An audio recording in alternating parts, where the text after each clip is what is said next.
Cuando vi el vestido blanco colgado en su closet, mi corazón se detuvo.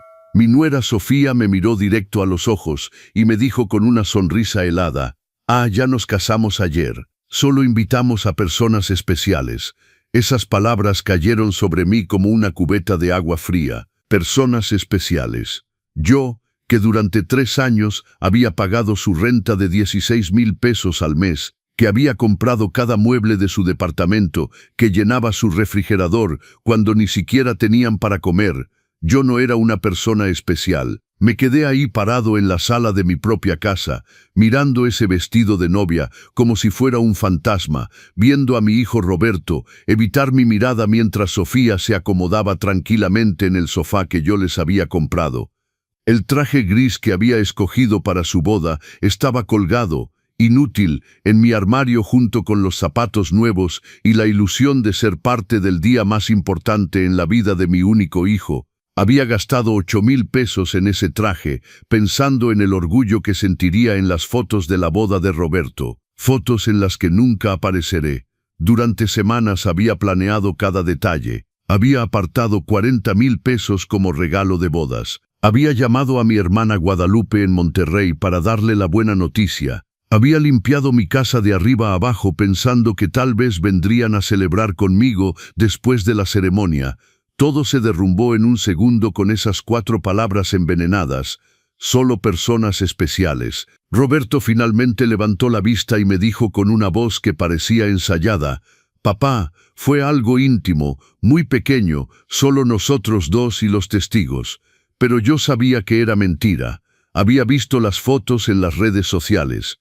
Vi a los padres de Sofía posando orgullosos al lado de los novios. Vi a sus hermanos brindando con champagne. Vi el vestido blanco de Sofía que yo había ayudado a pagar con los 4,000 pesos que le di para gastos personales el mes pasado. Vi todo aquello a lo que no había sido invitado a presenciar. Una semana después, exactamente 7 días después de esa humillación, Sofía me llamó con una voz completamente diferente. Ya no era la mujer segura que me había excluido de la boda. Ahora parecía desesperada, casi suplicante. «Miguel, la renta está atrasada. El casero nos está presionando y dice que si no pagamos esta semana nos va a correr. Se te olvidó hacer la transferencia». Su voz temblaba ligeramente, como si el mundo se le viniera encima. Me quedé en silencio unos segundos, recordando todas las veces que había corrido al banco a hacer esa transferencia. Todas las veces que había cancelado mis propios planes para asegurarme de que tuvieran un techo. Todas las veces que había comido frijoles y tortillas para poder darles dinero para sus caprichos. Y ahora, después de haberme excluido del momento más importante de sus vidas, tenían el descaro de llamarme como si nada hubiera pasado. «Sofía», dije con una calma que me sorprendió, «no te dije que solo ayudo a las personas especiales». El silencio del otro lado de la línea fue tan profundo que pude escuchar mi propio corazón latir. Por primera vez en años, no era yo quien temblaba, era ella. «Miguel, no entiendo», tartamudeó. «Siempre hemos sido especiales para usted. Es como un segundo padre para mí». Mentiras, todas mentiras envueltas en esa voz dulce que solo usaba cuando necesitaba algo. La misma voz que había usado para pedirme dinero para el vestido de novia, para el viaje de luna de miel, para las argollas que había ayudado a financiar sin saber que nunca vería la ceremonia donde las intercambiarían. Durante tantos años había vivido con esa sensación constante de caminar sobre huevos, midiendo cada palabra, cada gesto, cada regalo, esperando recibir una migaja de afecto de mi propio hijo. Había sido el padre perfecto, el suegro complaciente, el proveedor silencioso que nunca protestaba cuando me trataban como si fuera invisible. Pero esa frase, «solo personas especiales», había despertado algo en mí que dormía desde hacía mucho tiempo. Calculé mentalmente cuánto dinero había gastado en ellos durante los últimos 3 años, la renta, la comida, los regalos, las emergencias y los caprichos, más de 1,000 de pesos, el dinero que había sacado de mi pensión, de mis ahorros, del dinero que mi difunta esposa Carmen había dejado para que yo viviera tranquilo mis últimos años. ¿Y para qué? Para ser tratado como un extraño el día de la boda de mi propio hijo. Esa noche, después de colgar el teléfono, me senté en mi cama y lloré. Pero no eran lágrimas de tristeza, eran lágrimas de rabia, de frustración acumulada, de años de humillación tragada en silencio. Lloré por todas las veces que me habían hecho sentir que mi amor era una carga, que mi presencia era un estorbo, que mi dinero era lo único de valor que tenía para ofrecer. Cuando desperté a la mañana siguiente, algo había cambiado en mí. No era solo el dolor de la traición, era algo más profundo, más frío. Me levanté y me miré en el espejo del baño. Los mismos ojos cansados de siempre, las mismas arrugas que cuentan historias de años, dando amor sin recibirlo a cambio. Pero había algo diferente en mi mirada, una dureza que no reconocía, una determinación que había estado enterrada bajo años de complacencia. Fui a la cocina y preparé café como todas las mañanas desde hace 40 años. Pero esta vez no pensé en llamar a Roberto para preguntar cómo había pasado la noche. No revisé mi teléfono esperando un mensaje de él disculpándose por la humillación del día anterior. Por primera vez en mucho tiempo, mi primera preocupación del día era yo mismo. Me senté en la mesa donde tantas veces había planeado sorpresas para ellos, donde había contado billetes para sus gastos, donde había llorado en silencio cuando me trataban con indiferencia. Ahora, esa mesa sería testigo de algo completamente diferente. Saqué mi chequera, mis estados de cuenta y comencé a hacer cálculos. Quería ver la cifra exacta. Renta mensual, 16,000 pesos durante 36 meses, 57,600 pesos. Mandado y despensa, aproximadamente 5,000 pesos mensuales, 180,000 pesos más. Regalos de cumpleaños, Navidad, aniversario de bodas, al menos 100,000 pesos. Emergencia médica de Sofía, 25,000 pesos. El préstamo para el coche que nunca me reembolsaron, 85,000 pesos. La reparación del clima de su departamento, 15,000 pesos. Los muebles de la sala, 45,000 pesos. Total, 1,026,000 pesos, más de 1,000,000 de pesos. Esa era la cifra exacta de mi generosidad. Había desperdiciado 1,026,000 pesos que había sacado de la herencia de mi esposa, de mi pensión, de los ahorros que había guardado centavo por centavo durante décadas de trabajo honesto. Todo ese dinero tirado a la basura para mantener cómodos a dos adultos que no podían ni siquiera fingir respeto por mí. El teléfono sonó y vi el nombre de Roberto en la pantalla. Normalmente hubiera corrido a contestar con el corazón latiendo fuerte, esperando que finalmente me pidiera perdón, que me explicara que todo había sido un malentendido. Pero esta vez lo dejé sonar una vez, 2 veces, 3 veces. Finalmente se detuvo y yo seguí tomando mi café como si nada hubiera pasado. 10 minutos después sonó de nuevo. Esta vez era Sofía. También la dejé sonar. Luego llegó un mensaje de Roberto. «Papá, contesta el teléfono. Necesitamos hablar contigo urgentemente». Borré el mensaje sin responder. A las 10 de la mañana decidí salir a caminar. Hacía meses que no lo hacía sin un propósito específico, sin una tarea relacionada con ellos. Siempre era el banco para hacer transferencias, el súper para comprar algo que necesitaban, la farmacia para los medicamentos de Sofía. Hoy caminé solo porque me dio la gana. Pasé frente al parque donde llevaba a Roberto cuando era niño. Recordé a ese niño dulce que me abrazaba fuerte y me decía que yo era el mejor papá del mundo.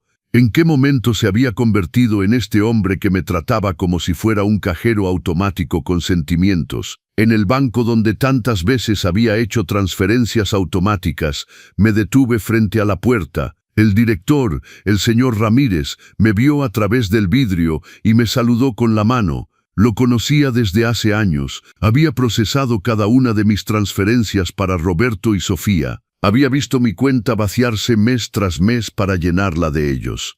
Entré y fui directo a su oficina. «Señor Ramírez», le dije, «necesito cancelar todas las transferencias automáticas que tengo programadas». Me miró sorprendido. Durante 3 años, esas transferencias habían sido tan regulares como la salida del sol. «¿Está seguro, don Miguel? ¿Pasó algo?» Su preocupación era sincera, más sincera que cualquier interés que Roberto había mostrado por mí en los últimos meses. «Pasó que por fin abrí los ojos», respondí. Quiero cancelar todo y también quiero información sobre cómo proteger mis cuentas. No quiero que nadie más tenga acceso a mi dinero. Mientras el señor Ramírez procesaba las cancelaciones, mi teléfono no dejaba de sonar. Roberto, Sofía, Roberto otra vez. Era como si hubieran desarrollado un radar para detectar cuando sus fuentes de ingreso estaban en peligro. Apagué completamente el teléfono. «Don Miguel», dijo el señor Ramírez al entregarme los papeles, «perdone que me meta donde no me llaman, pero en todos estos años lo he visto muy generoso con su familia. Espero que no lo estén presionando para hacer estos cambios». Esas palabras me tocaron profundamente. Este hombre que apenas me conocía más allá de las transacciones bancarias, mostraba más preocupación sincera por mi bienestar que mi propio hijo. «No me están presionando, señor Ramírez. Al contrario, por fin dejé de presionarme a mí mismo.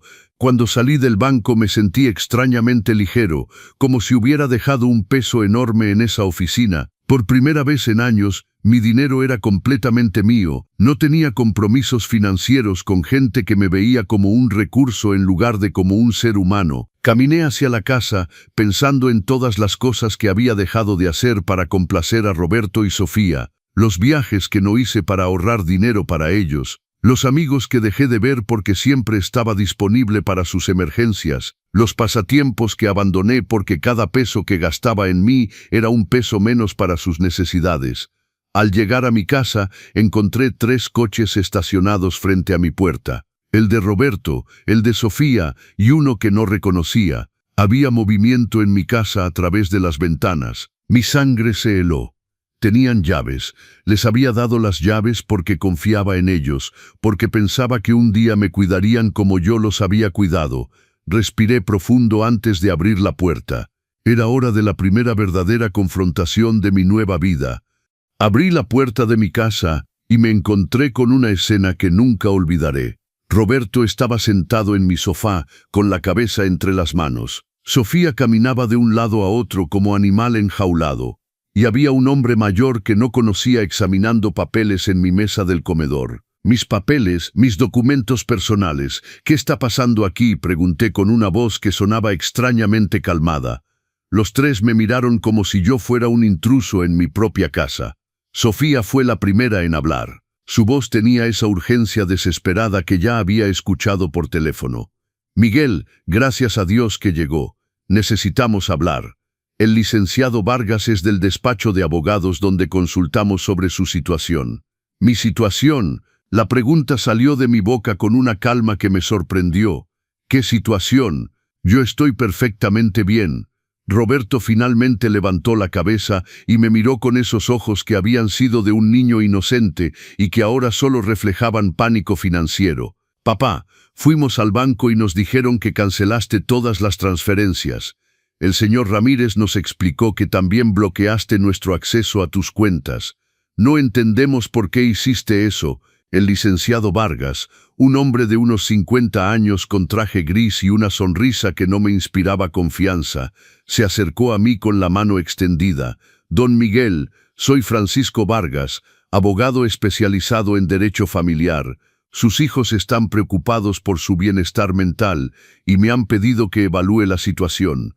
No le estreché la mano. En lugar de eso fui directo a mi mesa del comedor y recogí todos mis documentos que había estado examinando sin mi permiso. «Estos son mis papeles privados. No tiene derecho a revisarlos sin mi autorización». «Papá», interrumpió Roberto con esa voz condescendiente que había perfeccionado en los últimos años. «Estamos preocupados por ti. Tu comportamiento ha sido muy extraño últimamente. Primero nos excluyes financieramente sin explicación. Luego no respondes a nuestras llamadas. Pensamos que tal vez necesitas ayuda profesional». Sofía se acercó e intentó tomar mi mano con esa falsa ternura que reservaba para cuando necesitaba algo. «Miguel, querido, sabemos que ha estado bajo mucho estrés. Quizá la soledad lo está afectando más de lo que piensa. Es normal a su edad tener episodios de confusión».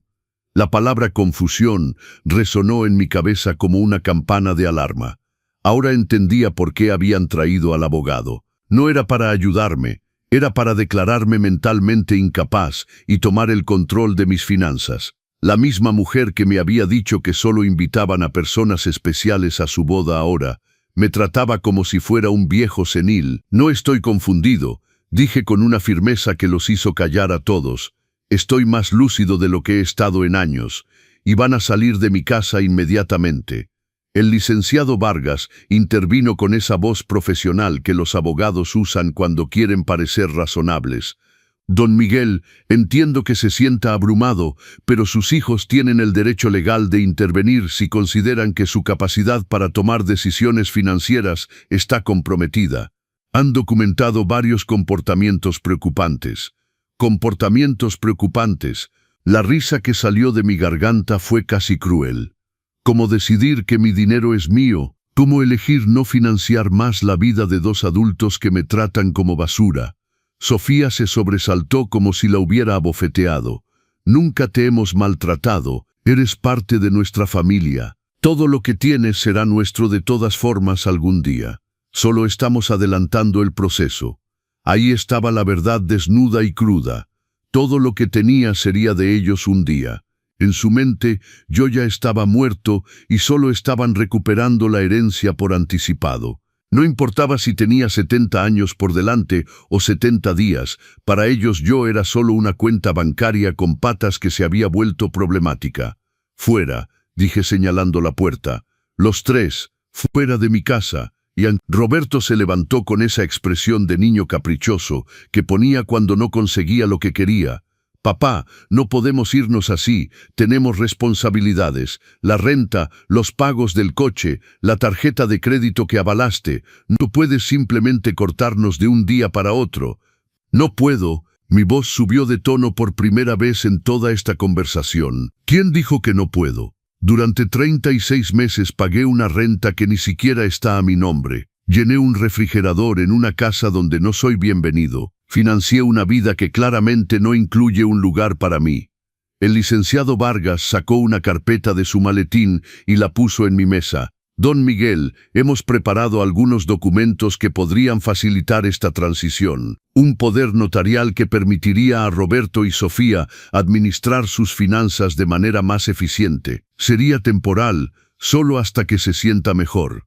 Tomé la carpeta y la tiré directamente a la basura sin siquiera abrirla. La única transición que va a ocurrir aquí es la de ustedes hacia la salida. Sofía comenzó a llorar, pero no eran lágrimas de tristeza, eran lágrimas de frustración, de rabia contenida. No puedes hacernos esto, Miguel. Contábamos contigo. Hicimos planes basados en tu apoyo. Compramos cosas, adquirimos compromisos financieros porque sabíamos que podíamos contar contigo. Compromisos basados en mi dinero, respondí. No en mi bienestar, no en mi felicidad, no en mi compañía, solo en mi dinero. Y ahora que decidí que mi dinero tiene mejor uso en mi propia vida, de repente soy un viejo confundido que necesita supervisión legal. Roberto intentó acercarse a mí, pero di un paso atrás. Ya no era el niño pequeño que corría a mis brazos cuando tenía pesadillas. Era un hombre de 35 años que veía a su padre como un obstáculo entre él y una vida cómoda financiada por otros. Papá, hemos cometido errores, dijo con una voz que intentaba parecer arrepentida. Lo de la boda fue un malentendido. Sofía estaba nerviosa, yo estaba bajo presión. Podemos resolver esto si vuelves a ser razonable. Razonable, la palabra tenía un sabor amargo en mi boca. Ser razonable significa seguir pagando su vida mientras me tratan como un extraño. Significa fingir que no me duele haber sido excluido del día más importante de la vida de mi único hijo. El licenciado Vargas guardó sus papeles con la eficiencia de alguien acostumbrado a ver rechazadas sus propuestas. Don Miguel, esto no termina aquí. Su familia tiene opciones legales. Si realmente está tomando decisiones irracionales debido a problemas de salud mental, un juez puede determinar que necesita supervisión. Esas palabras fueron como un golpe físico. Me di cuenta de que esto no era solo una visita de manipulación familiar.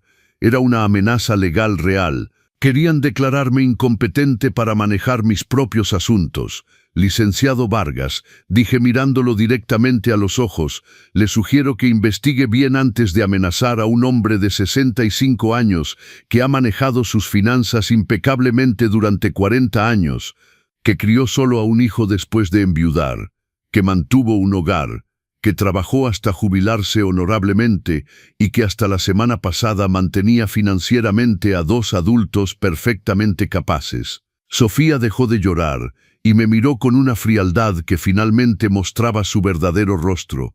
Esto no se va a quedar así, Miguel. Nosotros también tenemos derechos y abogados. Perfecto, respondí. Contraten todos los abogados que quieran con su dinero, por supuesto, porque el mío ya no está disponible para financiar sus crisis legales. Los 3 se dirigieron hacia la puerta con la dignidad herida de quienes no están acostumbrados a escuchar un no. Antes de salir, Roberto se volteó hacia mí una última vez. Papá, esto va a terminar muy mal para ti. Vas a quedarte solo, sin nadie que te cuide cuando realmente lo necesites. Roberto, dije con una tristeza profunda pero también con una claridad cristalina, ya estoy solo. La diferencia es que ahora es por mi propia elección, no por su negligencia.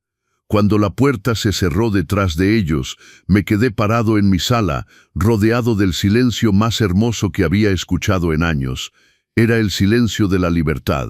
Esa noche no pude dormir, pero no era por tristeza o arrepentimiento. Era por la adrenalina de haber retomado el control de mi propia vida. Me quedé despierto en mi cama, planeando mis próximos movimientos como un general preparando una batalla. Si Roberto y Sofía querían pelear, les daría una guerra, pero sería una guerra que conduciría con inteligencia, no con emociones. A las 6 de la mañana ya estaba vestido y listo para salir. Mi primera parada fue el despacho del licenciado Juan Morales, un hombre que había conocido años atrás cuando hice el testamento de mi esposa. A diferencia del licenciado Vargas, que Roberto y Sofía habían traído, Juan tenía una reputación impecable y se especializaba en protección de derechos de personas mayores. Don Miguel, me dijo cuando le expliqué la situación, lo que sus hijos intentaron ayer es más común de lo que piensa. Se llama maltrato financiero hacia personas mayores y es un delito. El hecho de que entraran a su casa sin permiso y revisaran sus documentos privados también constituye una violación. Esas palabras me tranquilizaron y alarmaron a la vez. Tranquilizaron porque confirmaban que no estaba loco, que lo que había pasado era realmente abusivo. Alarmaron porque me di cuenta de que la situación era más grave de lo que había pensado. Debemos documentar todo, continuó Juan. Cada transferencia, cada regalo, cada vez que lo presionaron por dinero. También vamos a cambiar su testamento para proteger sus bienes de cualquier intento de manipulación futura. Pasamos 3 horas revisando mis archivos financieros. Juan silbó cuando vio el monto total de 3 años. Don Miguel, con este dinero usted habría podido vivir cómodamente, viajar, disfrutar de su jubilación. En lugar de eso, financió completamente la vida de 2 adultos que ni siquiera lo respetaban lo suficiente como para invitarlo a su boda. Cuando salí del despacho de Juan, tenía un plan completo. Primero, cambiar todas las cerraduras de mi casa. Segundo, instalar un sistema de seguridad con cámaras para protegerme de futuras visitas sorpresa. Tercero, abrir una nueva cuenta bancaria en un banco diferente donde ellos no tuvieran ningún contacto. Cuarto, comenzar a vivir la vida que había postergado durante años. Mi siguiente parada fue la ferretería. El dueño, don Martín, me conocía desde hace años porque siempre iba a comprar cosas para reparar el departamento de Roberto y Sofía. Esta vez era diferente. Don Miguel, ¿qué lo trae hoy? ¿Otra emergencia en casa de su hijo? Preguntó con esa familiaridad de alguien que había sido testigo silencioso de mi generosidad desperdiciada. No, don Martín, esta vez es para mi propia casa. Necesito cambiar todas las cerraduras y quiero que sean de la mejor calidad que tenga. Me miró sorprendido, pero no hizo preguntas. Mientras seleccionaba las cerraduras, su hijo Gabriel, que trabajaba en instalación de sistemas de seguridad, llegó. Era la providencia en acción. Gabriel, le dije, también necesito instalar cámaras de seguridad, todo el sistema completo. El precio no es problema. Mientras preparaba todo para la instalación del día siguiente, recibí una llamada de un número desconocido. Era Sofía llamando desde el teléfono de alguien más porque había bloqueado su número después de la confrontación de ayer. Miguel, soy Sofía, por favor no cuelgue. Necesitamos hablar como adultos civilizados. Habla, dije secamente. Mire, entiendo que esté enojado por lo de la boda. Fue un error. Roberto y yo hablamos y queremos compensarlo. ¿Qué le parece si organizamos una cena especial para celebrar nuestro matrimonio con usted? Podríamos hacerla en su casa, cocinar juntos como antes. La manipulación en esas palabras era tan evidente que casi me hizo reír. Sofía, ¿cuánto deben de renta exactamente? El silencio del otro lado confirmó que había dado en el blanco. Bueno, son 2 meses, 32,000 pesos en total. Pero no es solo por eso que llamo. Miguel, de verdad nos hace falta en nuestras vidas. ¿Les hago falta yo o les hace falta mi dinero? Las 2 cosas, respondió con una honestidad que me sorprendió. Miguel, no voy a mentir. Sí, necesitamos su ayuda financiera, pero también lo queremos. Es importante para nosotros. Si soy tan importante, dije, ¿por qué no fui lo suficientemente importante para estar en la boda? ¿Por qué no soy lo suficientemente importante para recibir una llamada que no sea para pedir dinero? ¿Cuándo fue la última vez que llamaron solo para saber cómo estaba? Otro silencio. Ambas sabíamos la respuesta. Nunca. Sofía, le voy a explicar algo una sola vez. Durante 3 años me trataron como un cajero automático con sentimientos. Me usaron, ignoraron, humillaron y finalmente insultaron de la peor manera posible. Ahora que el dinero se acabó, de repente descubren que me quieren. Miguel, por favor, no hay por favor que valga. Ustedes tomaron su decisión cuando decidieron que yo no era lo suficientemente especial para estar en su boda. Ahora yo tomo la mía. Colgué y apagué completamente el teléfono. No quería más interrupciones durante mi día de liberación. Esa tarde fui a la barbería, donde no había ido desde hacía más de 1 año. Siempre cancelaba mis citas porque Roberto o Sofía necesitaban algo urgente, o porque el dinero que había apartado para mí terminaba siendo para una de sus emergencias. «Don Miguel», gritó Antonio, mi barbero favorito. ¡Qué sorpresa! Pensé que nos había olvidado. No los olvidé, Antonio. Solo olvidé que yo también merezco ser cuidado. Me hice el tratamiento completo, corte, arreglo de barba, hasta manicure. Por primera vez en años gasté dinero en mí sin sentirme culpable. Mientras Antonio trabajaba, me habló de su vida, de sus hijos, de sus sueños. Era refrescante tener una conversación que no girara alrededor de las necesidades de Roberto y Sofía. «Se ve muy bien, don Miguel», me dijo cuando terminó. «Más que eso, se ve libre. ¿Pasó algo bueno?» «Sí, Antonio. Por fin aprendí a decir que no. Amigos, si esta historia les está llegando al corazón, les pido un favor. Suscríbanse al canal Los Consejos del Abuelo para no perderse cómo termina esta historia de Miguel. Cada semana compartimos historias de vida, dignidad y segundas oportunidades. Su suscripción nos ayuda mucho a seguir trayendo estas historias que tocan el alma. Cuando llegué a mi casa esa tarde, había un coche estacionado frente a mi puerta que no reconocía. Mi corazón se aceleró un momento, pensando que tal vez Roberto y Sofía habían regresado con refuerzos. Pero cuando me acerqué, vi que era un hombre mayor sentado en los escalones de mi entrada. «Don Miguel», preguntó cuando bajé del coche. «Sí, soy yo. ¿En qué puedo ayudarlo? Soy Andrés Hernández, vivo en la casa de al lado. Hemos sido vecinos durante años, pero nunca hemos tenido la oportunidad de hablar realmente. Ayer escuché voces muy fuertes en su casa y estaba preocupado. ¿Todo está bien?». Su preocupación sincera me tocó profundamente. He aquí un extraño mostrando más interés por mi bienestar que mi propio hijo. «Entre, don Andrés. Voy a preparar café y le contaré una historia que no va a creer». Mientras preparaba el café, le conté toda la situación. Andrés me escuchó sin interrumpir, asintiendo de vez en cuando. Y cuando terminé mi relato, sus ojos estaban llenos de compasión. «Don Miguel», me dijo, «hizo lo correcto. Viví algo similar con mi hijo hace 5 años. También pensaba que era mi obligación financiar su vida de adulto. También creía que si no les daba dinero no me querrían. ¿Qué pasó? Corté el dinero cuando me di cuenta de que solo me llamaba cuando necesitaba algo. Al principio fue terrible. Me amenazó, hizo chantaje emocional, trató de hacerme sentir culpable, pero después de 6 meses, mi hijo llamó para disculparse de verdad. Ahora tenemos una relación real basada en el amor, no en el dinero. Esas palabras me dieron esperanza y confirmaron que había tomado la decisión correcta. ¿Cree que Roberto y Sofía entenderán algún día? Tal vez sí, tal vez no, respondió honestamente, pero ya no es su responsabilidad, don Miguel. Su responsabilidad ahora es vivir su propia vida.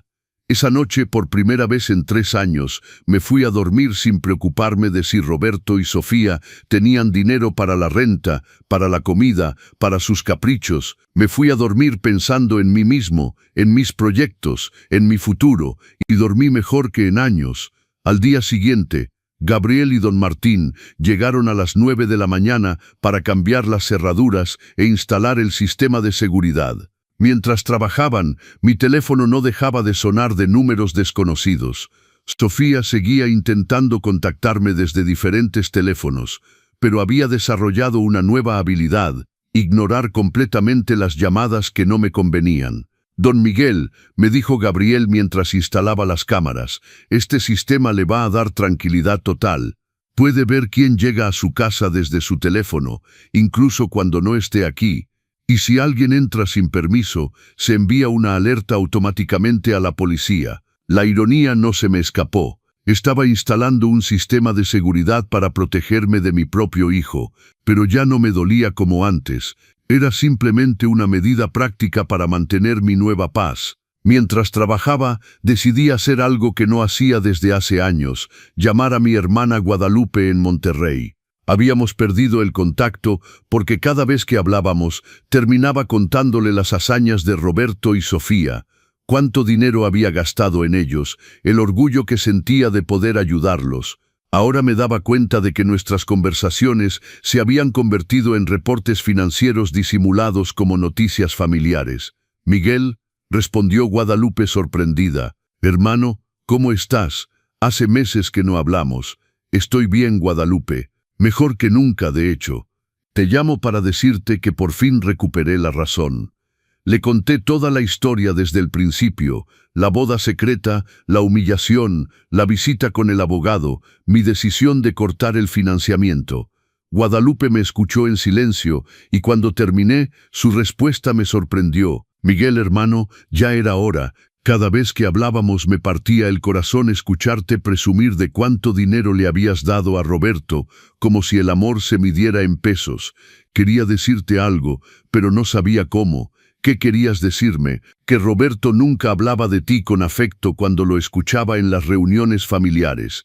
Siempre era mi papá me ayudó con esto, o mi papá me compró aquello, pero nunca extraño a mi papá o quiero mucho a mi papá. Era como si fueras un servicio, no una persona». Esas palabras me dolieron, pero era un dolor necesario, como cuando el doctor limpia una herida infectada. Duele, pero es parte de la sanación. «¿Sabes qué fue lo que más me marcó?», continuó Guadalupe. «Sofía siempre hablaba de ti en futuro. Cuando Miguel ya no esté, podremos remodelar su casa, o cuando heredemos, invertiremos en el negocio. Como si estuvieran esperando a que murieras para empezar a vivir realmente». Esa revelación me golpeó como un balde de agua helada. No solo me veían como un cajero automático, sino como un obstáculo temporal entre ellos y el dinero. Mientras yo me desvivía para hacerlos felices, ellos planeaban el futuro sin mí. Después de colgar con Guadalupe, me quedé sentado en mi cocina, digiriendo toda esa información. 45 años de matrimonio con una mujer que me amó de verdad. 35 años criando solo a un hijo después de enviudar. 3 años financiando a 2 adultos que me veían como un obstáculo millonario. El timbre sonó y vi en las nuevas cámaras que era Andrés con una taza en las manos. Abrí la puerta y me ofreció café recién hecho. Pensé que podría necesitar compañía después de todo lo que me contó ayer, dijo con esa sonrisa sincera que ya había empezado a apreciar. Nos sentamos en mi sala y Andrés me contó más detalles de su propia experiencia. Mi hijo me decía exactamente las mismas cosas que Sofía le dice a usted. Eres como un segundo padre para mí. Somos especiales para ti. Algún día todo será nuestro. Son frases aprendidas, don Miguel. Las aprenden del manual de manipulación emocional. ¿Cree que existe ese manual?, pregunté medio en broma. No oficialmente, pero parece que todos leen el mismo libro. El capítulo 1 es Haz que se sienta indispensable. El capítulo 2 es Crea emergencias financieras constantes. El capítulo 3 es Si resiste, cuestiona su salud mental. Y nos reímos con amargura. Era gracioso y trágico a la vez reconocer patrones tan predecibles en el comportamiento de nuestros propios hijos. Esa tarde decidí hacer algo que había estado posponiendo durante años, visitar la tumba de mi esposa. Siempre encontraba excusas para no ir porque Roberto o Sofía necesitaban algo, o porque el dinero del taxi estaba mejor invertido en una de sus emergencias. El panteón estaba tranquilo y hermoso. La tumba de Carmen se veía un poco descuidada porque hacía meses que no iba a limpiarla. Me senté en el pasto junto a su lápida y hablé con ella como si estuviera viva. Carmen, mi amor, creo que me perdí por un tiempo. Después de que te fuiste, puse toda mi energía en Roberto. Quería ser el mejor padre del mundo para compensar de alguna manera que creciera sin madre. Pero creo que en el proceso olvidé ser yo mismo. Nuestro hijo se convirtió en alguien que no reconozco. O tal vez siempre fue así y no quise verlo. Y su esposa, bueno, ya sabes cómo es. El dinero que dejaste para que yo viviera tranquilo, lo gasté manteniéndolos a ellos. Pero ya no más, mi amor. He aprendido. Limpié su tumba, cambié las flores marchitas por unas nuevas y me quedé ahí otra hora más, disfrutando simplemente de la paz. Por primera vez en años, no tenía prisa de regresar a casa para resolver una crisis de Roberto y Sofía. Cuando regresé a mi casa, había 3 coches estacionados frente a mi puerta otra vez. Mi corazón se aceleró, pero esta vez estaba preparado. Las cámaras me mostraban que era Roberto, Sofía y 2 personas que no reconocía. Todos parecían agitados, hablando entre ellos y señalando mi casa. No bajé del coche. En lugar de eso llamé a Juan, mi abogado. Juan, están en mi casa de nuevo. Esta vez trajeron más gente. ¿Qué debo hacer? No bajé del coche, Miguel. Voy para allá inmediatamente y voy a llamar a la policía. Después de nuestra conversación de ayer, solicité una orden de restricción temporal. No pueden estar en su propiedad. 15 minutos después, Juan y 2 patrullas llegaron. Vi cómo los policías hablaban con Roberto y Sofía, cómo mi hijo gesticulaba furiosamente, cómo Sofía lloraba otra vez. Pero esta vez esas lágrimas no me afectaron.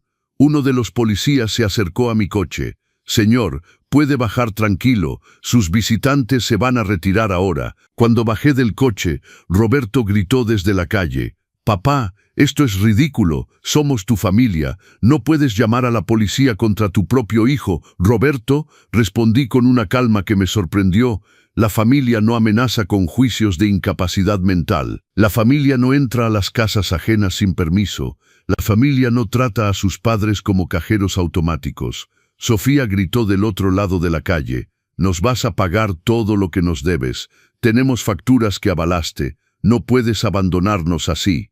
Juan intervino. Señora Sofía, toda comunicación futura debe pasar por mi despacho, y le sugiero que consulte a un abogado antes de hacer amenazas de cobro, porque mi cliente tiene documentación completa de todos los pagos que hizo voluntariamente durante 3 años. Los vi alejarse en su coche, derrotados pero no rendidos. Sabía que esto no había terminado, pero por primera vez en esta situación me sentía confiado. Tenía ayuda profesional, tenía el apoyo emocional de Andrés, y más importante, tenía claridad mental sobre lo que estaba bien y lo que estaba mal.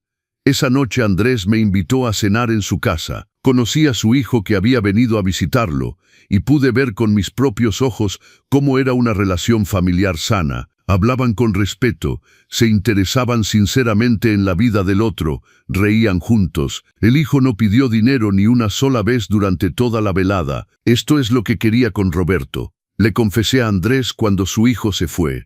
Y tal vez algún día lo tenga, respondió. Pero él debe aprender que usted es una persona que merece respeto, no solo una fuente de ingresos. Por primera vez en semanas, me fui a dormir sintiéndome lleno de esperanza para el futuro. Los días siguientes fueron extrañamente tranquilos. Las cámaras de seguridad me mostraban que Roberto y Sofía pasaban frente a mi casa varias veces al día, a veces lentamente, a veces deteniéndose unos minutos, pero sin bajar. Era como si estuvieran estudiando mi rutina, buscando el momento perfecto para el siguiente movimiento. Juan me había aconsejado documentar cada una de estas visitas, entonces llevaba un registro detallado con fecha y hora. Su persistencia va a jugar a nuestro favor, me había dicho. Cada vez que aparecen después de que se les dijo que no se acercaran, eso refuerza nuestro caso para la orden de restricción permanente. El viernes por la mañana estaba tomando tranquilamente mi desayuno cuando el timbre sonó. Las cámaras me mostraban a una mujer joven muy bien vestida con una carpeta en las manos y una sonrisa profesional. No la reconocía, pero algo en su postura me decía que no era una visita social. «Buenos días, don Miguel», me dijo cuando abrí la puerta. «Soy trabajadora social del Departamento de Servicios a Personas Mayores. Hemos recibido un reporte de que usted podría estar en situación de riesgo y debemos hacer una evaluación de bienestar». Mi sangre se heló. Roberto y Sofía habían escalado la situación. Ya no eran solo amenazas de abogados privados, ahora habían involucrado al gobierno. «¿Puedo ver su identificación?», pregunté tratando de mantener la calma. Por supuesto, me mostró una credencial oficial que parecía legítima. «Soy la trabajadora social Elena Torres. ¿Puedo pasar para hablar con usted?». La dejé entrar porque sabía que negarme habría sido peor para mi caso. Elena se sentó en mi sala y sacó un formulario de su carpeta. «Don Miguel, hemos recibido reportes de que ha tenido cambios significativos en su comportamiento financiero, que cortó comunicación con su familia y que ha mostrado signos de paranoia al instalar sistemas de seguridad innecesarios. También se nos informó que ha rechazado ayuda médica y legal de sus seres queridos». Cada palabra había sido cuidadosamente escogida para hacerme parecer un viejo desequilibrado. Reconocía la mano de Sofía en la redacción. Siempre había sido hábil para manipular palabras y conseguir lo que quería. «Señorita Elena», dije con toda la dignidad que pude reunir, «me gustaría llamar a mi abogado antes de responder cualquier pregunta». «Señor, esto no es un interrogatorio legal, es una evaluación de bienestar. Si no tiene nada que ocultar, no debería haber problema en hablar conmigo». La frase «si no tiene nada que ocultar» me enfureció. Era la misma lógica que los abusadores usaban para justificar sus invasiones.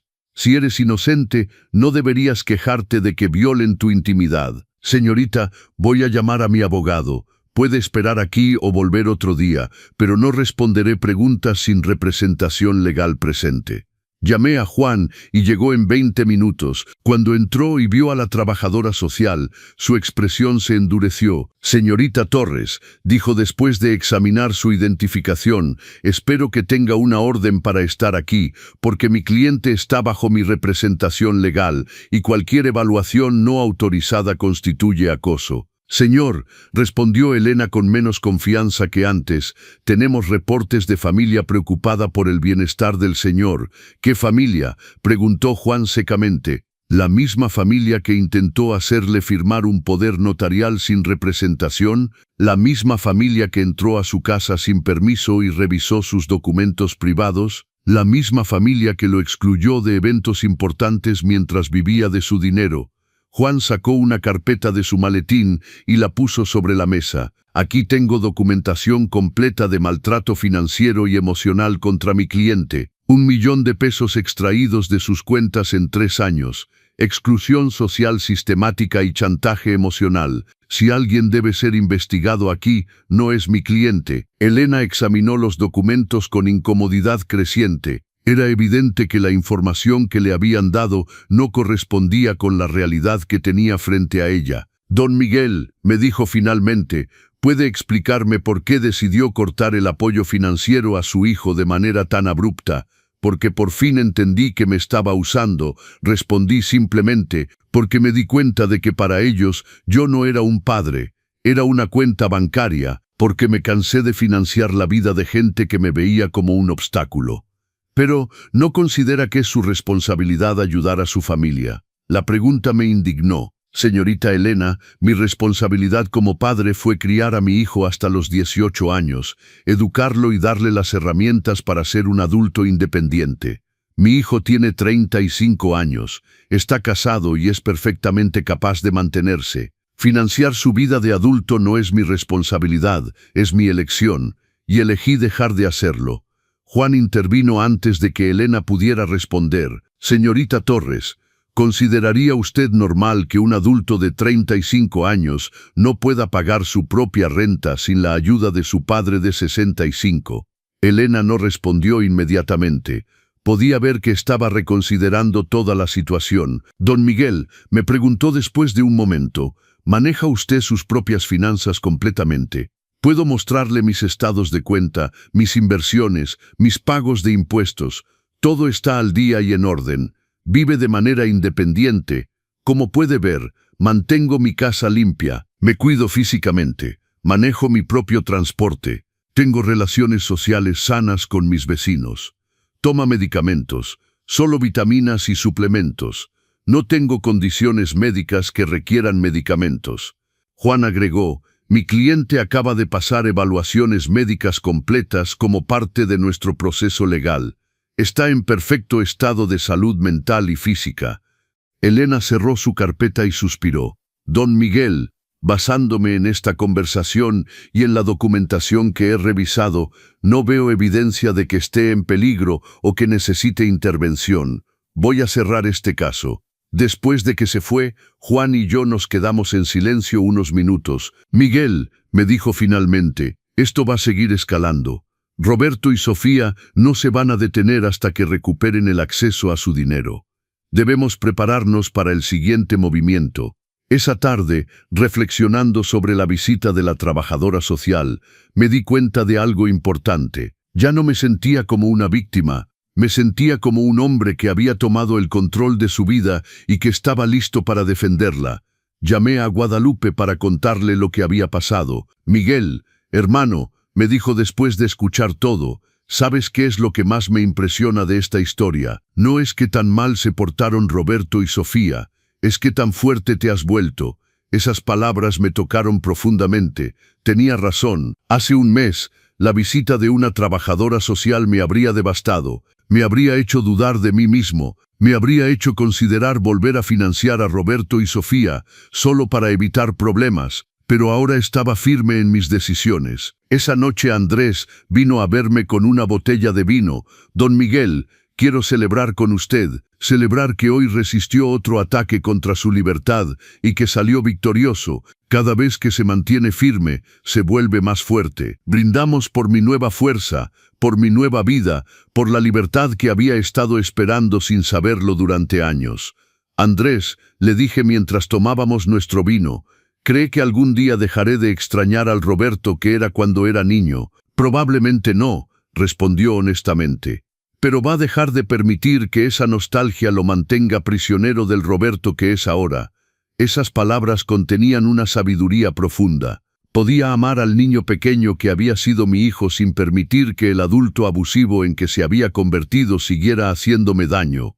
Esa noche dormí profundamente, sabiendo que cada día me volvía más fuerte, más independiente, más libre. Roberto y Sofía podían seguir intentando manipularme, chantajearme o asustarme, pero ya habían perdido su poder sobre mí. Mi nueva vida apenas estaba comenzando. Las semanas siguientes fueron un periodo de transformación. Con el dinero que antes gastaba en Roberto y Sofía, comencé a hacer cosas que había postergado durante años. Me inscribí en un club de ajedrez que siempre me había interesado. Comencé a tomar clases de pintura los martes por la tarde. Hasta me compré ropa nueva, algo que no había hecho en 3 años porque ese dinero era mejor invertido en las necesidades de Roberto. Andrés se convirtió en un verdadero amigo. Nos veíamos casi todos los días, ya sea para tomar café, jugar dominó o simplemente conversar sobre la vida. Me presentó a otros vecinos que tampoco había conocido bien, porque siempre estaba demasiado ocupado resolviendo las crisis de mi hijo. Un sábado por la mañana, mientras desayunaba en mi nueva rutina tranquila, recibí una carta certificada. Era de un bufete de abogados diferente al del licenciado Vargas. Con manos temblorosas la abrí. Era una demanda formal. Roberto y Sofía me estaban demandando por abandono de responsabilidades familiares y retiro arbitrario de apoyo financiero prometido. Solicitaban 500,000 pesos en daños y perjuicios, más el restablecimiento de los pagos mensuales. Me senté en la mesa de la cocina, leyendo y releyendo la demanda. Una parte de mí sintió pánico, otra parte sintió una extraña calma. Esto era exactamente lo que Juan había predicho que pasaría. Llamé inmediatamente a mi abogado. Juan, recibí la demanda. Ya la esperábamos, Miguel. De hecho, esto es bueno para nosotros. Ahora todo está en el sistema legal formal donde podemos defendernos con evidencia y hechos. Pero pueden realmente ganar. Pueden obligarme a seguir dándoles dinero. No en México. No existe obligación legal de que un padre financie a hijos adultos sin discapacidades. Todo el dinero que les dio fue voluntario. Ellos tendrían que probar que hubo un contrato formal o una promesa legalmente vinculante. ¿Firmó algo así? Nunca. Todo fue verbal y voluntario. Entonces no tienen caso, pero vamos a usar esto como oportunidad para presentar nuestra contrademanda por maltrato financiero y emocional. Voy a solicitar que se les ordene reembolsarle al menos una parte de lo que tomaron de usted. Esa conversación me tranquilizó. No estaba solo en esto. Tenía representación legal competente y la verdad de mi lado. 2 días después, Juan me llamó con noticias. Miguel, el juez asignado a su caso es la magistrada Rodríguez. Es conocida por ser muy estricta con casos de abuso hacia personas mayores. Esto es muy favorable para nosotros. La audiencia preliminar fue programada para 3 semanas después. Durante ese tiempo, Juan y yo nos reunimos varias veces para preparar el caso. Revisamos cada transferencia, cada recibo, cada mensaje de texto donde Roberto o Sofía me pedían dinero. Este mensaje es particularmente revelador, dijo Juan señalando uno de Sofía. Miguel, necesitamos 10,000 pesos urgente para el coche o nos lo quitan. Por favor, deposita hoy. Gracias. Ni siquiera preguntó si podía, simplemente asumió que lo haría. Así eran todos. Respondí. Nunca era, ¿puedes ayudarnos? Siempre era necesitamos como si fuera mi obligación. Juan documentó más de 200 mensajes similares en un periodo de 3 años. Era una evidencia aplastante de la dinámica de nuestra relación. La noche antes de la audiencia no pude dormir bien, no por miedo, sino por anticipación. Mañana tendría que ver a Roberto y Sofía cara a cara en un juzgado. Tendría que escuchar sus argumentos de por qué merecían mi dinero. Tendría que defenderme públicamente de las acusaciones de ser un mal padre. Andrés vino a tomarme un café temprano esa mañana. Don Miguel, recuerde algo importante hoy. Usted no está defendiéndose de ser un mal padre. Está defendiendo su derecho a vivir su propia vida. Esas son 2 cosas muy diferentes. Llegué al juzgado a las 9 en punto. Juan ya estaba allí, revisando documentos. A las 9:15, Roberto y Sofía llegaron con su nuevo abogado, un hombre joven con traje caro que parecía demasiado confiado. Roberto me vio y apartó la mirada inmediatamente. Sofía, en cambio, me miró con una mezcla de rabia y desprecio que nunca había visto antes en ella. Ya no había ni siquiera el pretexto de cariño fingido. La magistrada Rodríguez entró a las 9:30 en punto. Era una mujer de unos 50 años con una presencia que imponía respeto inmediato. «Buenos días», dijo sentándose. «He revisado los documentos preliminares de este caso y tengo algunas preguntas antes de proceder». Licenciado Méndez se dirigió al abogado de Roberto y Sofía. Su demanda alega abandono de responsabilidades familiares. ¿Puede explicarme exactamente cuál ley establece que un padre tiene la responsabilidad de financiar a hijos adultos sanos de 35 años? El licenciado Méndez se puso nervioso visiblemente. Su señoría, no es tanto una obligación legal como moral. Mi cliente y su esposa reorganizaron toda su vida financiera basándose en la promesa de apoyo de don Miguel. ¿Promesa?, preguntó la magistrada. ¿Tiene documentación de esta promesa? ¿Un contrato firmado? ¿Algún acuerdo legal? No, su señoría, pero hay 3 años de precedente de pagos consistentes que establecen generosidad voluntaria, no obligación legal, interrumpió la magistrada. Licenciado Morales se volvió hacia Juan. Entiendo que tiene una contrademanda. Así es, su señoría. Estamos contrademandando por maltrato financiero y emocional hacia una persona mayor. Tenemos documentación de más de 1 millón de pesos extraídos de las cuentas de mi cliente durante 3 años, más evidencia de manipulación emocional, exclusión social deliberada y hasta un intento de declararlo mentalmente incompetente para obtener control de sus finanzas. La magistrada revisó los documentos que Juan presentó. Su expresión se volvió más seria con cada página. Don Miguel me llamó directamente. Me gustaría escuchar de usted directamente. ¿Por qué decidió terminar el apoyo financiero a su hijo? Me puse de pie, mi voz sorprendentemente firme. Su señoría, durante 3 años financié completamente la vida de mi hijo y su esposa. Pagué su renta, su comida, sus caprichos, gasté más de 1 millón de pesos que saqué de mi pensión y de la herencia de mi difunta esposa. Todo ese tiempo me trataron como si yo fuera invisible excepto cuando necesitaban dinero. Nunca recibí una llamada que no fuera para pedir más. Nunca fui invitado a pasar tiempo con ellos excepto cuando tenían una emergencia financiera. El momento decisivo fue cuando se casaron en secreto y me excluyeron deliberadamente de la ceremonia. Cuando les pregunté por qué, me dijeron que solo habían invitado a personas especiales. Yo, que había pagado por su vestido de novia, por sus anillos, por todo, no era una persona especial. Una semana después me llamaron pidiendo dinero para la renta como si nada hubiera pasado. Fue entonces que entendí que para ellos yo no era un padre, era solo una fuente de ingresos. La sala estaba completamente silenciosa. Hasta vi que la secretaria de la corte tenía lágrimas en los ojos. Sofía, llamó la magistrada. Es cierto que excluyeron a don Miguel de su boda. Sofía se puso de pie, menos segura ahora. Su señoría, fue una ceremonia muy pequeña, muy íntima. Eso no responde mi pregunta. Excluyeron deliberadamente al padre del novio de la boda. Sí, pero, y luego le pidieron dinero para la renta una semana después. Necesitábamos ayuda, su señoría. Siempre nos había ayudado antes, porque era generoso. No porque fuera su obligación, dijo la magistrada firmemente. Licenciado Méndez, voy a ser muy clara. No veo ninguna base legal para la demanda de sus clientes. Un padre no tiene obligación de financiar a hijos adultos capaces. Todo el dinero que don Miguel les dio fue voluntario y puede cesar cuando él lo decida. Más aún, la evidencia presentada por el licenciado Morales sugiere un patrón preocupante de explotación financiera. Voy a programar una audiencia completa para la contrademanda, pero por ahora desestimo la demanda original. Roberto se puso de pie de un salto. Esto no es justo, es nuestro padre, tiene la obligación de cuidarnos. Joven, dijo la magistrada con una voz que podría congelar el fuego. Siéntese, usted tiene 35 años. La única obligación que tiene su padre es la que tuvo hasta que cumplió 18. Todo lo demás fue amor y generosidad que ustedes aparentemente confundieron con debilidad.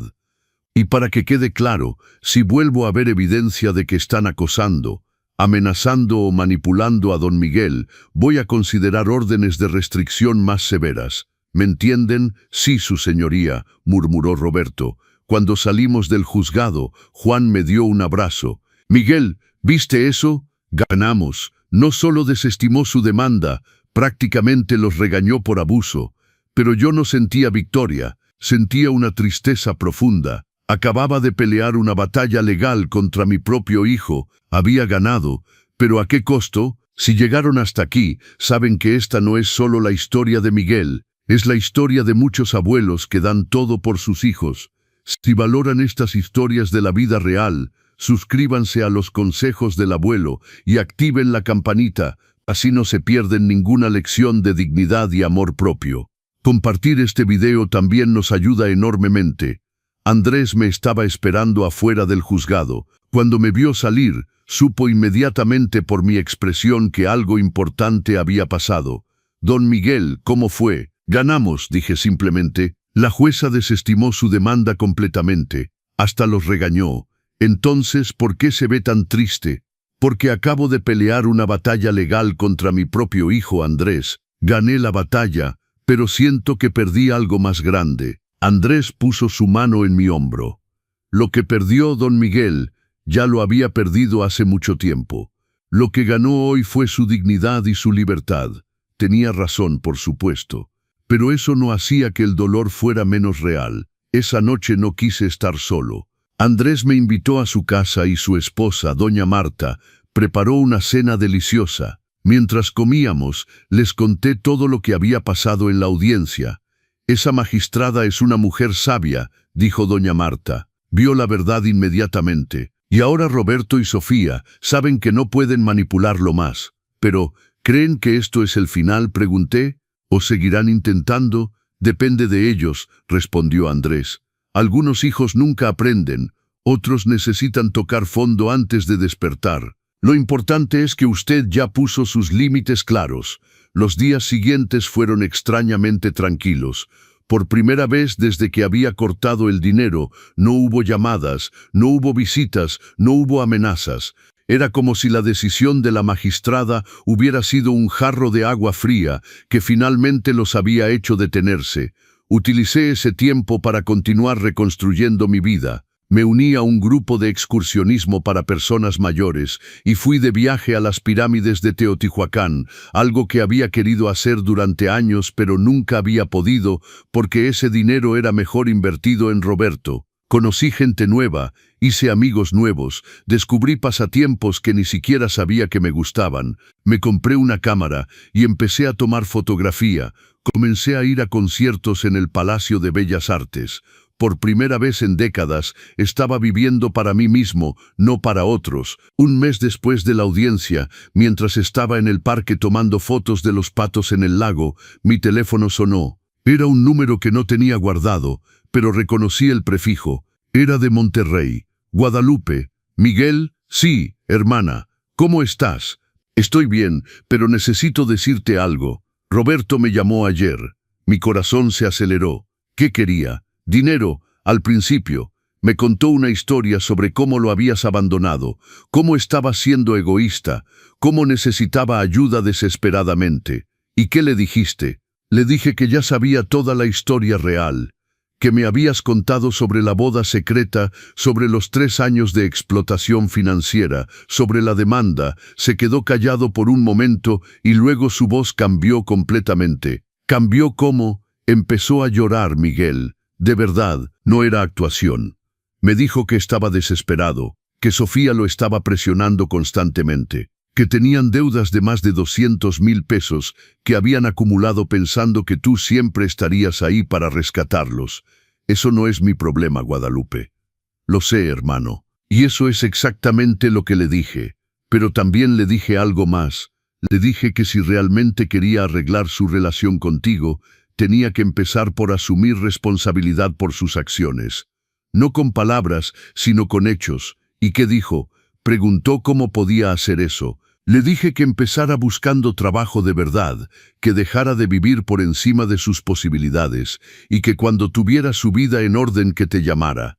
No para pedir dinero, sino para pedirte perdón. Me quedé en silencio digiriendo esta información. Miguel, ¿estás ahí? Estoy aquí, hermana. Solo estoy pensando. No te estoy diciendo que le des otra oportunidad inmediatamente. Solo quería que supieras que tal vez, solo tal vez, está empezando a despertar. Después de colgar con Guadalupe, me senté en una banca del parque por largo rato, observando el lago, pensando en todo lo que había pasado. Una parte de mí quería creer que Roberto podría cambiar. Otra parte de mí estaba cansada de ser decepcionada. 2 semanas después, recibí un mensaje de texto de un número desconocido.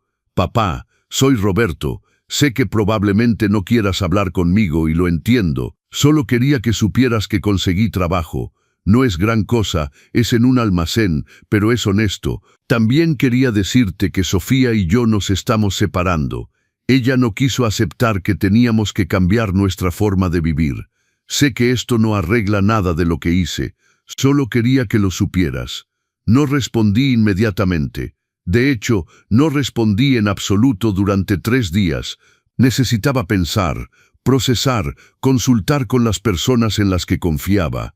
Andrés me aconsejó cautela. Don Miguel, es bueno que esté trabajando y que se esté separando de Sofía, pero las palabras son fáciles. Espere a ver si hay acciones reales de cambio. Juan, mi abogado, fue más directo. Miguel, legalmente puede hacer lo que quiera, pero como su amigo, le diré esto: no vuelva a abrir su chequera hasta que vea al menos 6 meses de cambio consistente. Si realmente está cambiando, esperará. Si solo está manipulando de nuevo, se desesperará. Guadalupe fue la más esperanzada. Dale tiempo, hermano. Pero mantén tus límites. Puedes tener esperanza sin ser ingenuo. Después de mucha reflexión, decidí responder, pero con mucho cuidado. Roberto, me alegra saber que estás trabajando. Ese es un buen paso. Respecto a lo demás, necesito tiempo. Me lastimaron profundamente y no estoy listo para hablar todavía. Cuando y si esté listo, te lo haré saber. Su respuesta llegó 2 horas después. Lo entiendo, papá. Tomaré todo el tiempo que necesites. Solo quiero que sepas que lo siento. De verdad lo siento. Los meses siguientes fueron una época de paz y crecimiento personal. Continué con mis actividades, mis nuevos amigos, mi nueva vida. No tuve más contacto con Roberto, excepto un mensaje ocasional de su parte informándome sobre su vida. Nunca pidió dinero, nunca pidió nada, de hecho, solo compartía. Papá, me ascendieron en el trabajo. Papá, me mudé a un departamento más pequeño que sí puedo pagar. Papá, empecé a ir a terapia para trabajar en mis problemas. Cada mensaje me llegaba como una sorpresa. No respondía a todos, pero los leía todos, y lentamente, muy lentamente, algo dentro de mí comenzó a ablandarse. No era perdón todavía, era solo posibilidad. 6 meses después de la audiencia, en un sábado por la mañana, estaba en mi jardín regando las plantas cuando vi un coche estacionarse frente a mi casa. Mi primer instinto fue de alarma, pero luego vi que era Roberto, solo, sin Sofía, sin abogados, sin amenazas. Bajó del coche con las manos vacías y se quedó parado en la calle, como esperando permiso para acercarse. Las cámaras de seguridad, que seguían activas, capturaban cada momento. Dejé la manguera y caminé hacia la cerca. «Hola, papá», dijo con una voz suave que no había escuchado en años. «Roberto, sé que no te avisé que vendría. Si quieres que me vaya, lo entenderé». Estudié su rostro. Se veía diferente, más delgado, más cansado, pero también más real. Las líneas de arrogancia que habían marcado su expresión durante años parecían haberse suavizado. «¿Qué quieres? Solo hablar. Si me lo permites, nada más». Después de un largo momento, abrí la cerca. 5 minutos. Entramos a la casa y nos sentamos en la sala, el mismo lugar donde tantas confrontaciones habían ocurrido. Pero esta vez la energía era diferente. «Papá», comenzó Roberto, «no vine a pedirte dinero. No vine a pedirte que me perdones todavía. Vine porque he estado en terapia durante 4 meses y mi terapeuta me dijo que necesitaba hacer algo llamado rendición de cuentas. Necesito reconocer, sin excusas, lo que te hice». Escuché en silencio. «Te usé», continuó. «Durante 3 años te traté como si fueras un banco. Dejé que Sofía te insultara y la apoyé. Te excluí del día más importante de mi vida porque ella dijo que sería incómodo tener gente vieja en las fotos. Esas palabras me dolieron, pero lo dejé continuar. Cuando cortaste el dinero, mi primer instinto no fue preocuparme por ti. Fue pánico por mí mismo, y en lugar de reflexionar sobre por qué habías hecho eso, traté de forzarte a volver a pagar. Hasta traté de declararte incompetente para tomar tu dinero». Su voz se quebró. «Soy tu hijo y te traté peor de lo que trataría a un extraño. Y lo más triste es que ni siquiera me di cuenta de lo que estaba haciendo hasta que Sofía me dejó. Me dijo que era un perdedor porque ya no tenía acceso a tu dinero, que me había casado con ella esperando que un día heredara tu casa y podríamos venderla. En ese momento me vi a mí mismo a través de sus ojos y me dio asco. Lágrimas corrían por su rostro ahora. «Papá, no espero que me perdones. No espero que volvamos a ser lo que éramos. Solo necesitaba que supieras que entiendo lo que hice y que estoy tratando de ser mejor. No por ti, aunque ojalá algún día pueda recuperar tu confianza. Lo estoy haciendo por mí, porque no quiero ser la persona que fui. Me quedé en silencio por un largo momento. Una parte de mí quería abrazarlo, decirle que todo estaba perdonado. Otra parte de mí recordaba el dolor, la humillación, los años de ser usado. Roberto, dije finalmente, aprecio que hayas venido a decir esto, pero las disculpas, por sinceras que sean, no borran 3 años de abuso. Necesito ver cambio sostenido. Necesito ver que eres realmente diferente, no solo arrepentido de que te hayan descubierto. Lo entiendo completamente. Si realmente has cambiado, si realmente quieres reconstruir algún tipo de relación conmigo, va a tomar tiempo, mucho tiempo, y va a tener que ser en mis términos. Acepto eso. Nada de dinero, nunca más, ni préstamos, ni emergencias, ni solo esta vez. Financieramente, somos extraños, de acuerdo. Y si veo un solo indicio de manipulación, de mentiras, de volver a los viejos patrones, se acabó para siempre. ¿Entendido? Sí, papá. Entendido. Se puso de pie para irse. Roberto, lo llamé cuando llegó a la puerta. Los sábados por la mañana tomo café en el parque, en la banca junto al lago. Si quieres, puedes venir, solo para hablar. Como personas, no como padre obligado e hijo que necesita dinero. Sus ojos se iluminaron con esperanza. Este sábado, dale un mes más. Quiero que pienses si realmente quieres una relación conmigo o si solo quieres aliviar tu culpa. Si es lo primero, nos vemos en un mes. Si es lo segundo, es mejor que no vengas. Estaré ahí, papá, en un mes. Después de que se fue, me senté en mi sofá por largo rato. No sabía si estaba haciendo lo correcto. No sabía si Roberto realmente había cambiado o si esto era solo otra manipulación más sofisticada. Pero sabía una cosa con certeza. Esta vez entraba en cualquier relación con Roberto con los ojos bien abiertos, sin ilusiones, sin expectativas irreales, sin sacrificar mi propia paz y estabilidad. Si funcionaba, funcionaba. Si no, ya había demostrado que podía vivir feliz sin él. Esa noche, Andrés vino a visitarme y le conté sobre la visita de Roberto. ¿Qué piensas, don Miguel? ¿Crees que ha cambiado de verdad? No lo sé, Andrés. Honestamente, no lo sé. Pero esta vez no voy a destruirme tratando de averiguarlo. Si ha cambiado, lo veré con el tiempo. Si no, estaré bien de todas formas.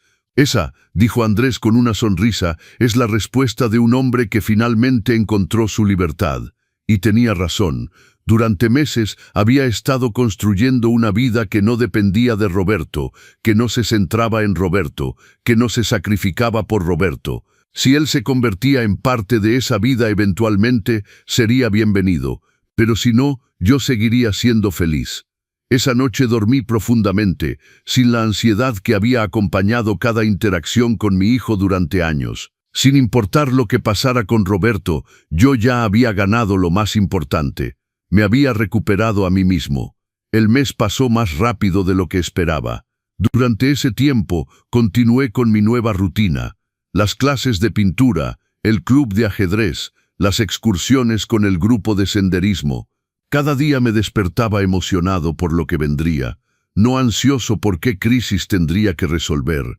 Andrés y doña Marta se habían convertido en parte de mi familia elegida. Cenábamos juntos al menos 2 veces por semana. Ellos me presentaron a más vecinos y descubrí que había toda una comunidad que había estado ahí todo el tiempo, invisible para mí porque estaba tan enfocado en Roberto y Sofía. Conocí a don Carlos, un viudo de 70 años que organizaba noches de cine clásico mexicano en su casa. A doña Beatriz, que me enseñó a cocinar platillos que no había preparado desde que Carmen estaba viva. A Javier, un profesor jubilado que me introdujo al mundo de la literatura que había abandonado décadas atrás. Por primera vez en mi vida adulta tenía amigos que no estaban relacionados con Roberto. Amigos que me apreciaban por quien era, no por lo que podía darles. La noche antes del sábado programado con Roberto, apenas pude dormir. No era por ansiedad, sino por incertidumbre. Una parte de mí esperaba que viniera, otra parte de mí esperaba que no viniera. No estaba seguro de cuál sería más fácil de manejar. El sábado amaneció hermoso. Cielo despejado, temperatura perfecta. Preparé mi termo de café como siempre y caminé al parque a las 9 de la mañana. Me senté en mi banca habitual junto al lago y saqué mi libro, 9:30. No había señal de Roberto. 10. Seguía solo. 10:15. Empecé a pensar que no vendría. Entonces, a las 10:20, lo vi caminando por el sendero del parque. Llevaba 2 cafés de una cafetería local. No del Starbucks caro donde solía ir con Sofía, sino de la cafetería de Don Pepe en la esquina, donde el café es simple pero hecho con amor. Llegué tarde, dijo sentándose a mi lado en la banca. Lo siento, hubo tráfico en la avenida Insurgentes. Está bien, me ofreció uno de los cafés, sé que trajiste el tuyo, pero recordé que solías gustar el café de Don Pepe. Espero que todavía te guste. Tomé el café. Estaba preparado exactamente como me gustaba, con canela y un toque de piloncillo. No lo había probado en años. ¿Cómo recordaste cómo me gusta? Mamá solía preparártelo así, dijo suavemente. Cuando era niño, a veces me dejaba ayudarla. Me enseñó la receta exacta. Nos quedamos en silencio por un momento, bebiendo nuestro café, viendo los patos en el lago. Papá, dijo finalmente, estos últimos meses he estado pensando mucho. En terapia, mi doctora me hizo hacer un ejercicio donde tenía que escribir todos los recuerdos que tenía de ti, buenos y malos, y los primeros 15 años de mi vida están llenos de recuerdos hermosos. Tú enseñándome a andar en bicicleta en este mismo parque, tú llevándome a ver lucha libre aunque no te gustaba, solo porque a mí me encantaba, tú quedándote despierto toda la noche cuando tuve neumonía, refrescándome la frente con paños húmedos. Su voz se quebró ligeramente.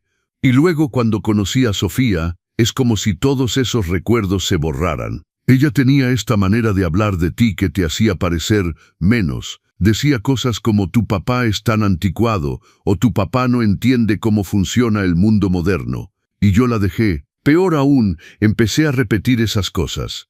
Roberto, no, déjame terminar. Necesito decir esto. Sofía tenía planes para tu casa desde el momento en que nos conocimos. Me mostró revistas de diseño de interiores y me decía, imagina lo que podríamos hacer con esta casa cuando sea nuestra. Como si tu muerte fuera solo un inconveniente temporal entre nosotros y una propiedad valiosa. Las lágrimas corrían por su rostro ahora. Y yo, Dios me perdone, papá, yo asentía, hacía planes contigo todavía vivo y saludable. Y mientras hacíamos esos planes, te exprimíamos por cada peso que podíamos sacarte. Me quedé callado, dejándolo hablar. La boda continuó, fue idea de ella. Dijo que si te invitábamos, querrías opinar sobre todo, que harías que el día fuera sobre ti en lugar de sobre nosotros. Y yo le creí. Ahora me doy cuenta de que tenía miedo de que si venías, verías lo que realmente era. Verías la superficialidad, la codicia, la manipulación, y tal vez me habrías abierto los ojos antes. ¿Por qué me cuentas todo esto ahora? Porque en terapia aprendí que no puedo tener una relación honesta contigo si guardo secretos. Y porque necesitas saber que entiendo completamente por qué hiciste lo que hiciste. No fue crueldad de tu parte, fue autopreservación, fue amor propio, fueron todas las cosas que yo debería haber aprendido de ti, pero que ignoré. Bebimos nuestro café en silencio por unos minutos. Un pato se acercó a nuestros pies, esperando comida. No traje pan, dije. Yo sí. Roberto sacó una bolsa de su mochila. Otro recuerdo. Solíamos venir aquí los sábados y alimentar a los patos. Mientras tirábamos pedacitos de pan a los patos, sentí algo cambiando en mi pecho. No era perdón completo todavía, pero era algo, un ablandamiento, una apertura.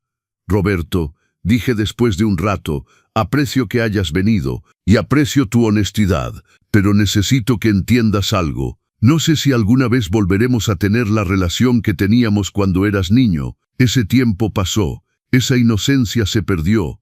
Lo sé, lo mejor que podemos esperar es construir algo nuevo, algo basado en quienes somos ahora, no en quienes éramos o quienes desearíamos ser.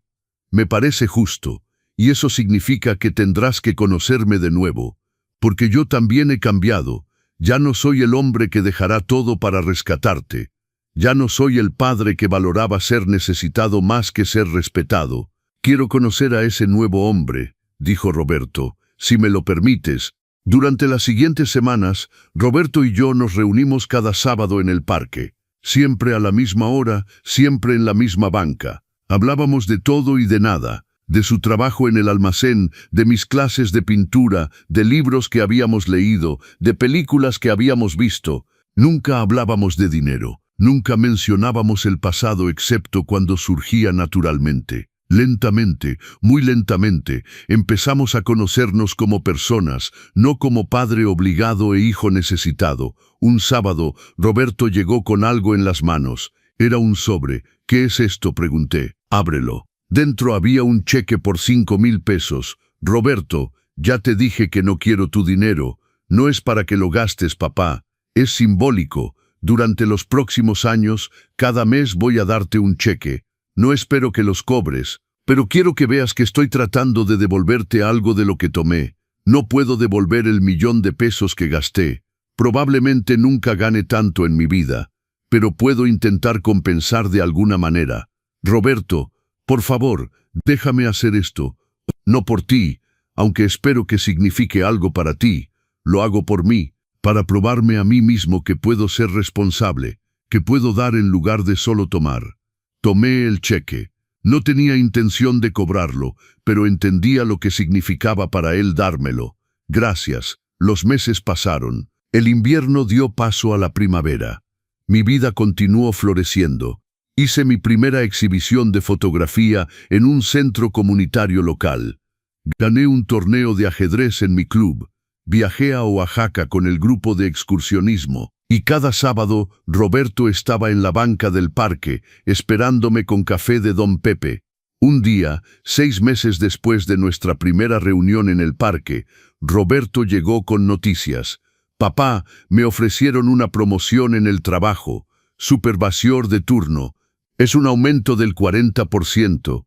Eso es maravilloso, hijo. Hay algo más. Con este aumento, finalmente podré empezar a pagar mis deudas reales.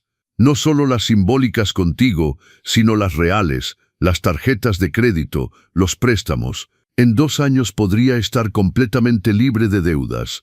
Estoy orgulloso de ti. Esas palabras salieron naturalmente y me di cuenta de que eran verdad.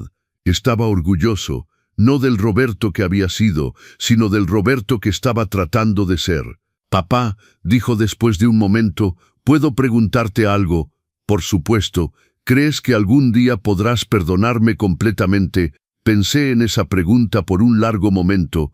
Ya te he perdonado, Roberto. Sus ojos se llenaron de lágrimas. Pero continué. Perdón no significa olvidar. No significa que las cosas vuelvan a ser como eran. Significa que ya no cargo el peso de la rabia. Significa que te deseo bien. Significa que estoy dispuesto a construir algo nuevo contigo. Eso es todo lo que puedo pedir. Un año después del día en que corté el financiamiento, Andrés organizó una cena en mi honor. Invitó a todos los amigos que había hecho en ese año. Don Carlos, Doña Beatriz, Javier, el grupo de senderismo, mis compañeros de ajedrez. Roberto también estaba ahí. Había conocido a Andrés unos meses antes y los dos habían desarrollado un respeto mutuo. Durante la cena, Andrés se puso de pie para hacer un brindis. Don Miguel dijo, hace un año era un hombre que vivía para otros, que medía su valor por cuánto podía dar, que había olvidado que también merecía recibir. Hoy brindamos por el hombre que se encontró a sí mismo, que aprendió que decir no es egoísmo, es autorrespeto, que descubrió que la verdadera familia no es solo la sangre, es la gente que te valora por quien eres. Por Don Miguel, por su libertad, por su nueva vida. Salud, gritaron todos. Miré alrededor de la mesa. Todas estas personas que un año atrás no conocía, todas estas personas que ahora eran parte importante de mi vida. Y Roberto sentado entre ellos, no como el centro de mi mundo, sino como una parte de él. Después de la cena, cuando todos se habían ido, Roberto se quedó para ayudarme a limpiar. Papá, dijo mientras lavábamos platos, quiero que sepas algo, sé que nunca podré ser el hijo que debí haber sido durante esos 3 años, eso se perdió para siempre. Roberto, pero quiero ser el hijo que pueda ser ahora, el que viene a visitarte, no porque necesita algo, sino porque quiere estar aquí, el que se preocupa por tu bienestar tanto como tú te preocupaste por el mío, el que algún día, cuando realmente me necesites, estará ahí para ti. Puse mi mano en su hombro. Eso es todo lo que puedo pedir. Esa noche, después de que Roberto se fue, me senté en mi sala, la misma sala donde un año atrás había tenido la peor confrontación de mi vida. La misma sala donde Roberto y Sofía habían traído a un abogado para declararme incompetente. La misma sala donde había tocado fondo, pero ahora era diferente. Era mía de nuevo, no solo legalmente, sino emocionalmente. Era mi espacio, mi paz, mi hogar.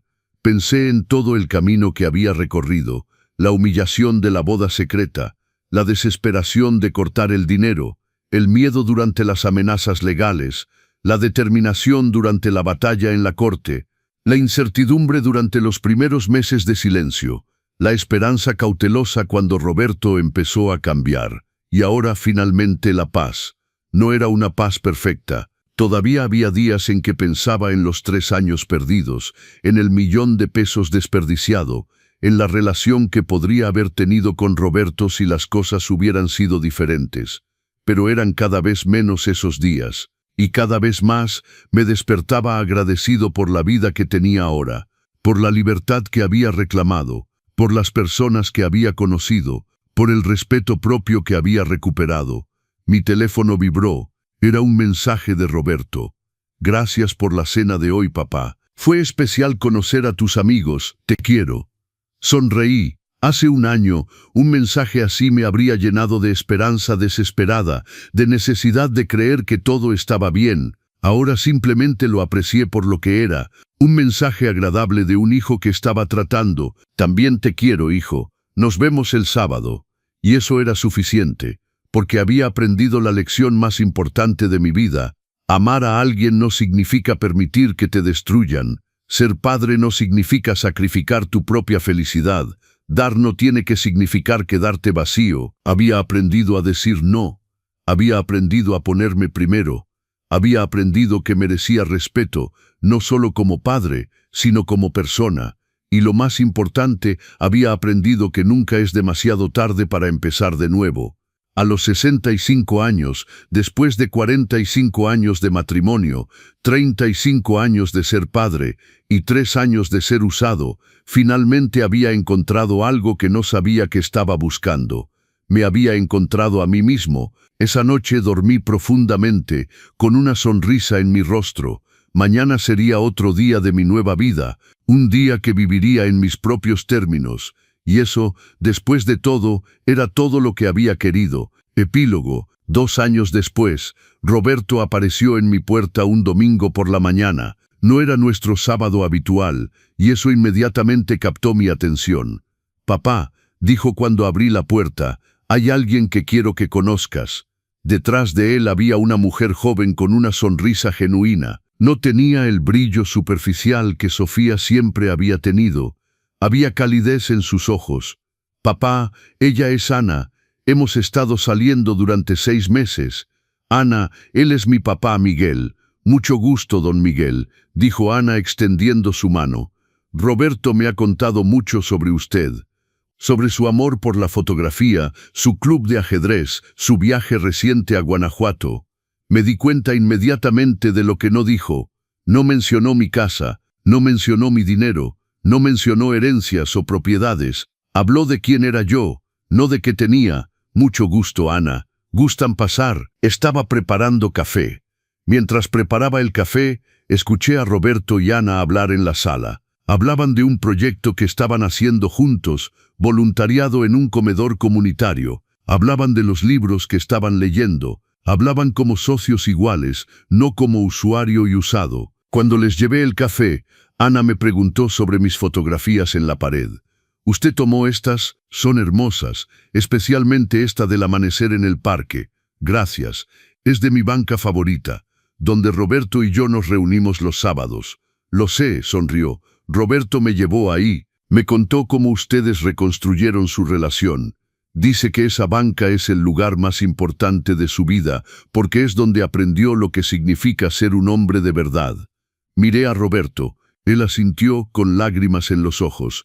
En ese momento supe que mi hijo realmente había cambiado. No perfectamente, nadie cambia perfectamente, pero genuinamente.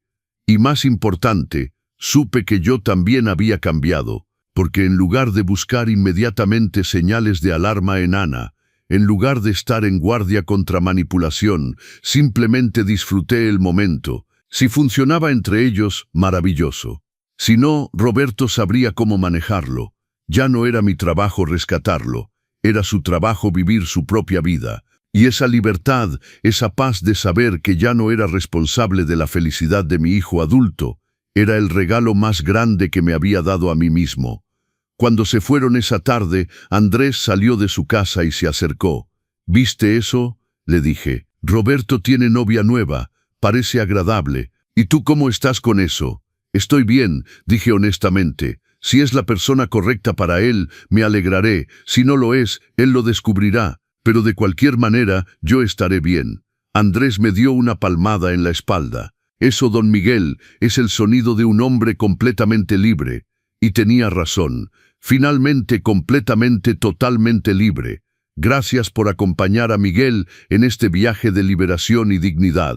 Si esta historia les tocó el corazón, suscríbanse a Los Consejos del Abuelo, donde cada semana compartimos historias reales de abuelos que encontraron su fuerza. Dejen un comentario contando qué lección se llevan de la historia de Miguel. Y compartan este video con alguien que necesite escuchar que nunca es tarde para recuperar su vida. Nos vemos en la próxima historia, amigos.